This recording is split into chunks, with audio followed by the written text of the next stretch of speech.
I've left this stadium angry. I've left this stadium upset. I've left this stadium disappointed.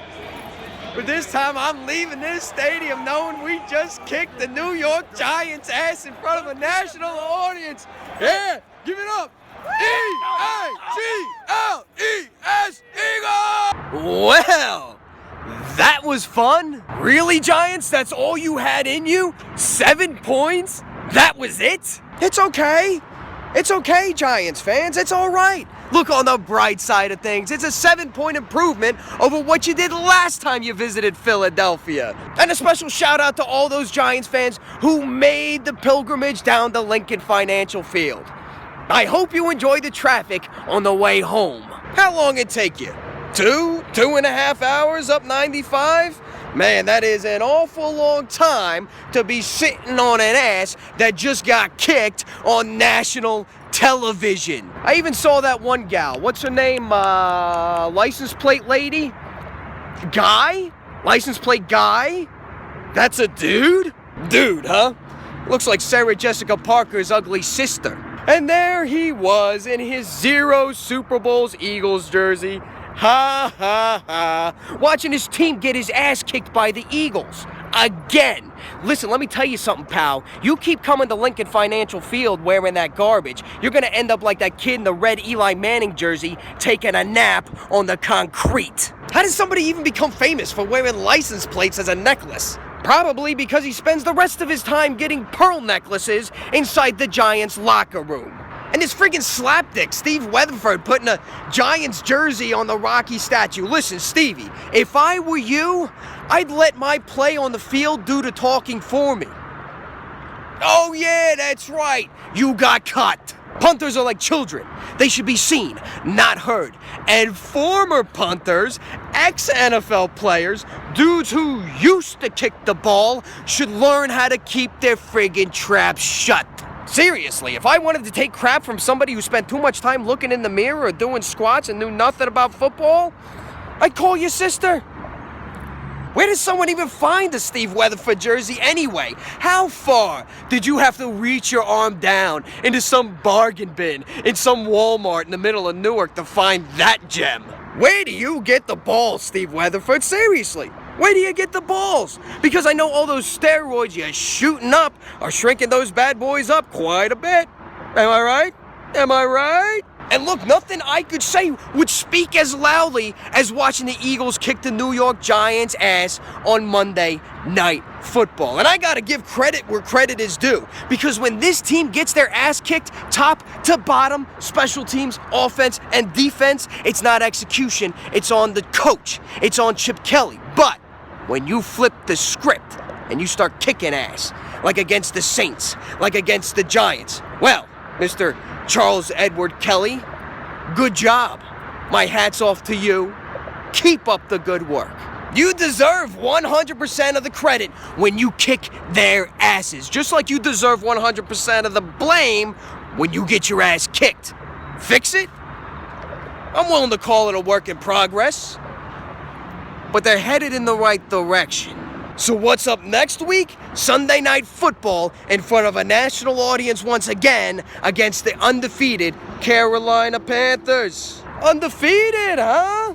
What else is new, pussycat? Listen, straight up, I think the Eagles can win this game. And if they do, they'll be making a statement to the rest of the NFL. And not the kind of, hey, we just kicked the Giants' asses again in front of a national audience. Again. And we're sitting 3-3 on top of this garbage heap we call the NFC East statement either. It'll be more along the lines of, we just kicked the Giants' asses again, and now we went down south away to an undefeated Carolina Panthers team and showed them what's up. What's new, pussycat? How about one in the L column? It's gonna be tough, though. It's gonna be tough. Listen, this Carolina Panthers team is pretty damn good. And it's not Cam Newton that scares me, because let's face it, Cam Newton is softer than Riley Cooper's hair fresh out of the salon. And I'm not even talking about physically. Cam Newton is a beast. He's a physical specimen. He's one of the most dangerous, versatile, best quarterbacks in the NFL. I'm not talking about physically. I'm talking about right here. Don't believe me? Just watch the Eagles-Panthers game from last year. That dude threw in the towel that he uses to hide those Shrek-looking ears of his by the third quarter. Yeah, that defense though, yeesh, that defense. Boy, oh boy, here I am talking about soft quarterbacks. Excuse me while I throw the flag on myself. Sam Bradford? I mean, during the blackout on Monday Night Football, wearing those black uniforms with those tight black pants, you might as well gave him a pair of Ugg boots to wear, a wool scarf, and gave him a pumpkin spice latte so he can look like the rest of the girls in Philadelphia. Well, listen, I'm just gonna come right out and say it. This guy stinks. He is bad. He is just like... he sucks. Seriously, true story. I went to go take a leak during a commercial timeout. I get back to my seat and I see two Giants players fielding what I thought was a punt. So I turned to my man Gale, Eagles Sessions from New York. I said, what happened? We just punt? He goes, no, Sam Bradford threw another interception. So, there's nobody around. How can somebody with that big of a wide-eyed stare constantly not see what the hell is going on in front of him? Jesus H. Christ on top of a beer cart. What the hell are you doing out there? I don't care if we have to run the ball on every play during Sunday Night Football.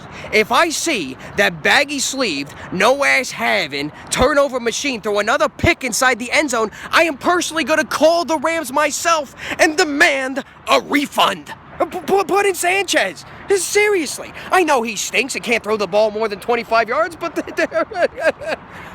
what are we doing anyway? Sam Bradford is a one-year loner quarterback that cost us a second-round pick.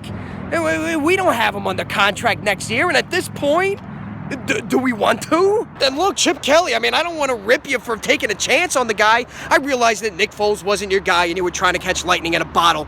That's fine. But we do not have time, in your third year as head coach, to wait for Sam Bradford to develop into the type of quarterback he was supposed to be 6 years ago. Bye-bye. Sit your flat ass down. Give me Senor Butt Fumble. Por favor. Because Sam Bradford, no bueno. All right, that's enough rambling from me for one night. Quick couple shout-outs before I zoom on out of here. Shout-out to my man Gale, Eagles Sessions, my homeboy from New York, who sat with me at the Eagles games right there, right next to me for the last couple games. Shout-out to my man Michael Bish, longtime follower. He stopped by the tailgate. And shout-out to everybody who stopped by the tailgate in parking lot F1 and partied with EROCK. Speaking of the tailgate, shout-out to Collegeville Italian Bakery for supplying all the food. And let me tell you something, if you ever have the opportunity to go to Collegeville and hit up Collegeville Italian Bakery, their food, mwah, amazing. Shout out to my girl Philadelphia and my homeboy Philly out in LA. Normally I do a podcast with them every Wednesday, but being as it was Monday Night Football and today is Wednesday, my whole week got pushed back just a day. So I apologize for not being there, guys. I'm there with you in spirit. And if you ever want to see the podcast, check out Philadelphia's channel. All right? Make sure you give me a follow on Twitter at The Mighty EROCK, Instagram at The Mighty EROCK, and on Facebook, facebook.com/Eagles Tailgate Team. And until next time, let's go Birds, and I will see you next week.